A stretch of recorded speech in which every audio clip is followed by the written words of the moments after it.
The Bible's about a person, and I want to tell you about him. You see, he's a racial king. That shocks him.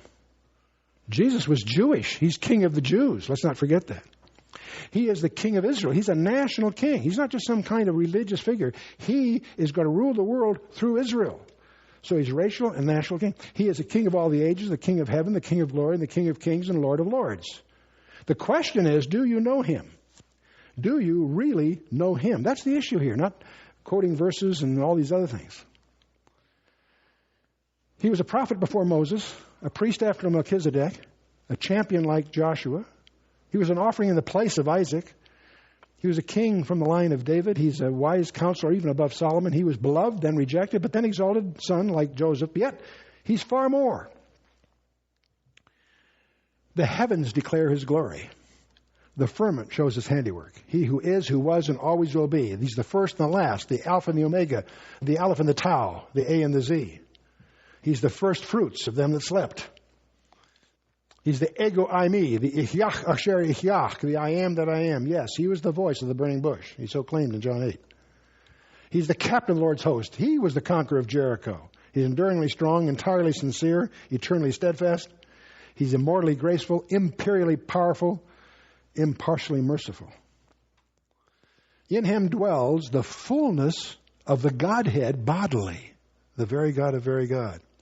He is our kinsman redeemer indeed, as we learned in Ruth, but he's also our avenger of blood. He's our city of refuge. He's our performing high priest, our personal prophet, our reigning king. He's the loftiest idea in literature. He's the highest personality in philosophy. He's the fundamental doctrine of theology. He's the supreme problem of higher criticism.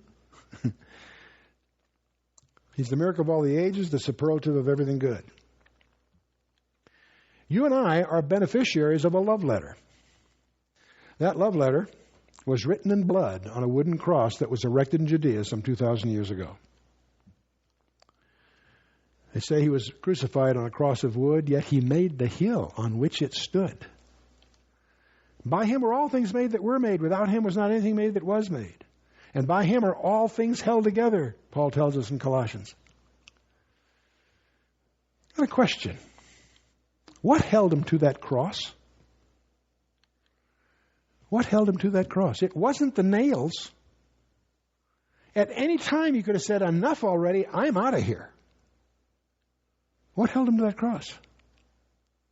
His love for you and me. That's what held him to the cross. He was born of a woman so that we could be born again, born of God. He humbled himself so that we could be lifted up.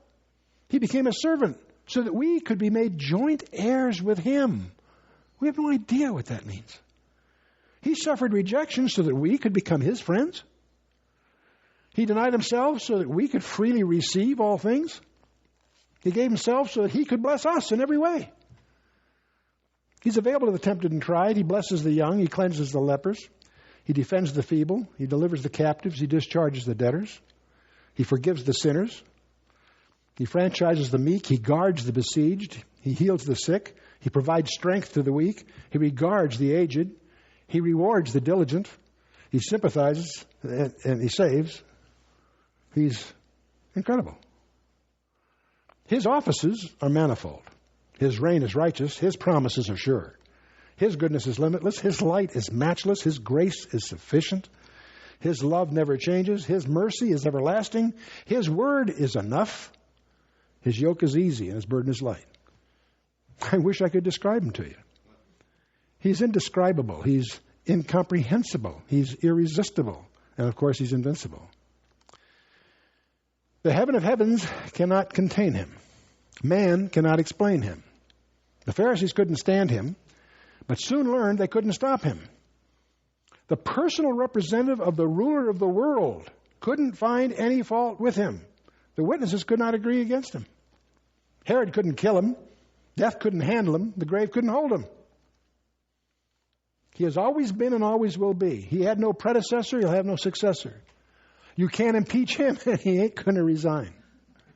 His name is above every name, that at the name of Yeshua, every knee shall bow and every tongue shall confess that Jesus Christ is Lord. His is the kingdom, the power, and the glory forever and ever. Amen.